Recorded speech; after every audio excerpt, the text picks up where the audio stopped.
TVS ಶೋರೂಮ್ನಲ್ಲಿ short circuit ಆಗಿ ಅವಘಡ. ವಿಜಯಪುರ ಜಿಲ್ಲೆಯ ಕೋಲಾರ ಪಟ್ಟಣದ ಶಿವಾಜಿ ವೃತ್ತದಲ್ಲಿರುವ ಮುರನಾಳ ಟಿವಿಎಸ್ ಶೋರೂಮ್ನಲ್ಲಿ ಶಾರ್ಟ್ ಸರ್ಕ್ಯೂಟ್ನಿಂದ ಅಗ್ನಿ ಅವಘಡ ಸಂಭವಿಸಿರುವ ಘಟನೆ ಗುರುವಾರ ಸಾಯಂಕಾಲ ಜರುಗಿದೆ. ಮಂಜುನಾಥ ಮುರನಾಳ ಮಾಲೀಕತ್ವದ ಶೋರೂಮ್ನಲ್ಲಿ ಗುರುವಾರ ಸಾಯಂಕಾಲ ಶಾರ್ಟ್ ಸರ್ಕ್ಯೂಟ್ನಿಂದ ಏಕಾಏಕಿ ಬೆಂಕಿ ಕಾಣಿಸಿಕೊಂಡಿದೆ. ಬೆಂಕಿಯನ್ನು ಗಮನಿಸಿದ ಸ್ಥಳೀಯರು ಬೆಂಕಿ ನಂದಿಸಲು ಪ್ರಯತ್ನಿಸಿದ್ದಾರೆ.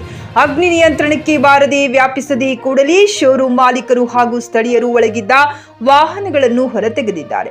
ಅಷ್ಟೊತ್ತಿಗೆ ಘಟನಾ ಸ್ಥಳಕ್ಕೆ ಆಗಮಿಸಿದ ಅಗ್ನಿಶಾಮಕ ದಳದ ಸಿಬ್ಬಂದಿಗಳು ಬೆಂಕಿ ನಿಯಂತ್ರಣಕ್ಕೆ ತರುವ ಮೂಲಕ ಅಕ್ಕಪಕ್ಕದಲ್ಲಿ ವ್ಯಾಪಿಸುತ್ತಿದ್ದ ಬೆಂಕಿಯನ್ನು ನಿಯಂತ್ರಿಸಿದ್ದಾರೆ. ಅಷ್ಟರಲ್ಲಾಗಲಿ ಕಂಪ್ಯೂಟರ್, ಫರ್ನಿಚರ್ಗಳು ಹಾಗೂ ದ್ವಿಚಕ್ರ ವಾಹನಗಳ ಬಿಡಿ ಭಾಗಗಳು ಸುಟ್ಟು ಕರಕಲಾಗಿ ಅಪಾರ ಹಾನಿಯಾಗಿದೆ ಎಂದು ತಿಳಿದು ಬಂದಿದೆ. ಕೋಲಾರ ಪೊಲೀಸ್ ಠಾಣಾ ವ್ಯಾಪ್ತಿಯಲ್ಲಿ ಈ ಘಟನೆ ಜರುಗಿದೆ. ದೌರಪ್ಪ ಮನಗುಳಿ ಜೊತೆ ಮೆಹಬೂಬ್ ಗೊಂತಕಲ್, ಜೆಕೆ ನ್ಯೂಸ್ ಕನ್ನಡ. ವೇದಿಕೆಯಿಂದ ಮಾನ್ಯ ಗಣ ಸರ್ಕಾರದ ಮುಖ್ಯಮಂತ್ರಿಯಾಗಿರ್ತಕ್ಕಂಥ ಸಿದ್ದರಾಮಯ್ಯ ಸಾಹೇಬರಿಗೂ ಕೂಡ ನಾವು ಮನವಿಯನ್ನು ಆಲಮಟ್ಟಿಯಲ್ಲಿ ಸಲ್ಲಿಸಲಾಗಿದ್ದು,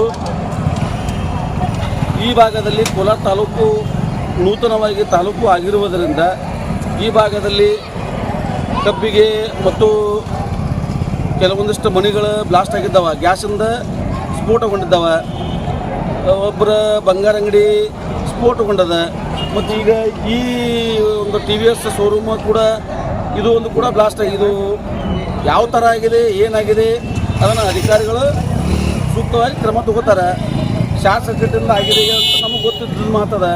ಇಲ್ಲಿರ್ತಕ್ಕಂಥ ಶಿವಾಜಿ ಗಲ್ಲಿ ಹುಡುಗರು ಅದನ್ನು ಓಡಾಡಿ ಏನೇನು ಕೆಲಸ ಮಾಡಬೇಕು ಮಾಡಿದರೆ ಮುಂದುವರೆದು ಈ ಭಾಗದಲ್ಲಿ ಕೋಲಾರ ತಾಲೂಕು ಆಗಿರುವುದರಿಂದ, ನೂತನವಾಗಿ ತಾಲೂಕು ಆಗಿರುವುದರಿಂದ ಈ ಭಾಗದಲ್ಲಿ ಅಗ್ನಿಶಾಮಕದ ಒಂದು ಇಲಾಖೆ ನಾವು ಮುಖ್ಯಮಂತ್ರಿಯವರಿಗೆ ಮನವಿ ಮಾಡಿರುವ ಮುಖಾಂತರ ಈ ಭಾಗದಲ್ಲಿ ಅಗ್ನಿಶಾಮಕ ಇಲಾಖೆ ಅನ್ನೋದು ಬಹಳ ಪ್ರಮುಖವಾಗಿರುವಂಥ ಒಂದು ಸಮಸ್ಯೆ, ಜ್ವಲಂತ ಸಮಸ್ಯೆ. ಇದರ ಬಗ್ಗೆ ನಾವಿನ್ನು ಹೆಚ್ಚಿಗೆ ಮಾತಾಡೋದು ಅರ್ತಿಲ್ಲ. ಯಾಕಂದ್ರೆ ಒಬ್ಬ ಮುಖ್ಯಮಂತ್ರಿಗಳಿಗೆ ನಾವು ಮನವಿ ಕೊಟ್ಟಿವೆ ಅಂದ್ಮ್ಯಾಗೂ ಈ ಭಾಗದ ಶಾಸಕರಾಗಿರ್ಬೋದು, ಈ ಭಾಗದ ಇದಕ್ಕೆ ಸಂಬಂಧಪಟ್ಟಂಥ ಅಧಿಕಾರಿಗಳು, ಜಿಲ್ಲಾ ಅಧಿಕಾರಿಗಳಾಗಿರ್ಬೋದು, ಯಾರೂ ಇದರ ಬಗ್ಗೆ ಗಮನ ಹರಿಸಕ್ಕೆ ತಯಾರಿಲ್ಲ. ಬೆಳಗ್ಗೆಯಿಂದ 19 ಕಿಲೋಮೀಟರ್ ದೂರ ಬೆಳಗ್ಗೆ ಇದೆ, ಅಲ್ಲಿಂದ ಅಗ್ನಿಶಾಮಕ ದಳ ಬರಬೇಕು, ಬಿಟ್ಟರೆ ಬಾಗೇವಾಡಿಗೆ ಹೋಗ್ಬೇಕು. ಬಸವನ ಬಾಗೇವಾಡಿಯಿಂದ ಬರ್ಬೇಕಂದ್ರೆ 36 ಕಿಲೋಮೀಟರ್ಕ್ಕದ, 40-45 ನಿಮಿಷಕ್ಕದ. ಇನ್ನು ಬಬಲೇಶ್ವರದಿಂದ ಬರಬೇಕು, ಬಬಲೇಶ್ವರದಿಂದ ಬರಬೇಕಾದ್ರೂ ಅದಕ್ಕೆ ದಾರಿ ವ್ಯವಸ್ಥೆ ಇಲ್ಲ, ಸರಿಯಾಗಿ ರಸ್ತೆಗಳಿಲ್ಲ. ಅಲ್ಲಿಂದ ಬರಬೇಕಾದ್ರೆ ಸಮಸ್ಯೆ ಭಾಳದ. ಕೋಲಾರ ಪಟ್ಟಣದಲ್ಲಿ ಮುಖ್ಯವಾಗಿ ನಾವು ಬೇಡಿಕೆ ಇಟ್ಟಿರುವಂಥ ಇಲಾಖೆಗಳಲ್ಲಿ ಇದು ಒಂದು ಅನ್ನೋದನ್ನು ಈಗಾದರೂ ಅಧಿಕಾರಿಗಳು, ಸಂಬಂಧಪಟ್ಟಂಥ ಅಧಿಕಾರಿಗಳು ಎಚ್ಚೆತ್ತುಕೊಂಡು ಇದರ ಬಗ್ಗೆ ಕಠಿಣ ಕ್ರಮವನ್ನು ತಗೋಬೇಕು. ಇಲ್ಲದೆ ಹೋದರೆ ಇದರ ವಿರುದ್ಧ ಇದಕ್ಕೆ ಸಂಬಂಧಪಟ್ಟಂತೆ ಉಗ್ರ ಹೋರಾಟವನ್ನು ನಾವು ಕರ್ನಾಟಕ ರಕ್ಷಣಾ ವೇದಿಕೆಯಿಂದ ಮಾಡಬೇಕಂತೇಳಿ ಈ ಮೂಲಕ ನಾವು ವಿನಂತಿ ಅಂತರೂ ಮಾಡ್ಕೊಳ್ಳಂಗಿಲ್ಲ. ಇನ್ನೇನೇ ಇದ್ರೂ ಎಚ್ಚರಿಕೆಯಿಂದ ಹೇಳ್ತೀವಿ. ಎಚ್ಚರಿಕೆಯನ್ನು ಅಧಿಕಾರಿಗಳು ಕೂಡ ನೋಡ್ಕೋಬೇಕು. ಇದು ಪದೇ ಪದೇ ಆಗಬಾರ್ದು.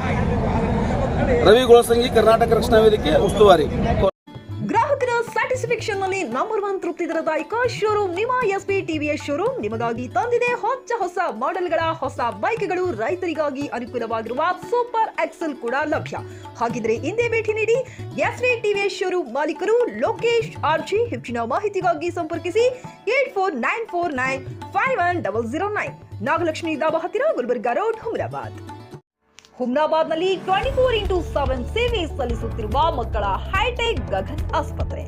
ಬೀದರ್ ಜಿಲ್ಲೆಯ ಜನರಿಗೆ ಈಗ ತಮ್ಮ ಮಕ್ಕಳ ಆರೋಗ್ಯದ ಬಗ್ಗೆ ಚಿಂತೆ ಬೇಡ. ನಿಮ್ಮ ಜಿಲ್ಲೆಯ ಹುಮ್ನಾಬಾದ್ನ ಗಗನ್ ಆಸ್ಪತ್ರೆ ನೋಡಲು ಸುಂದರವಾದ ಕಟ್ಟಡ ಅಷ್ಟೇ ಅಲ್ಲದೆ ಮಕ್ಕಳಿಗೆ ತರಹದ ಆಟದ ಮನರಂಜನೆ ಜೊತೆಗೆ ಅತ್ಯುತ್ತಮ ಚಿಕಿತ್ಸೆ ನೀಡಲಾಗುತ್ತದೆ. ಇಲ್ಲಿ NICU 10 beds, PICU 6 beds, BiPAP, ventilator ಸೇರಿದಂತೆ ವಿವಿಧ ಮುಖ್ಯ ಸೇವೆಗಳು ಕೂಡ ಲಭ್ಯ. ಹೆಚ್ಚಿನ ಮಾಹಿತಿಗಾಗಿ ಭೇಟಿ ನೀಡಿ ಗಗನ್ ಆಸ್ಪತ್ರೆ, ಪೊಲೀಸ್ ಠಾಣೆ ಹಿಂದುಗಡೆ, ಹುಮ್ನಾಬಾದ್. ಸಂಪರ್ಕಿಸಿ 9620618472 ಅಥವಾ 8846666532.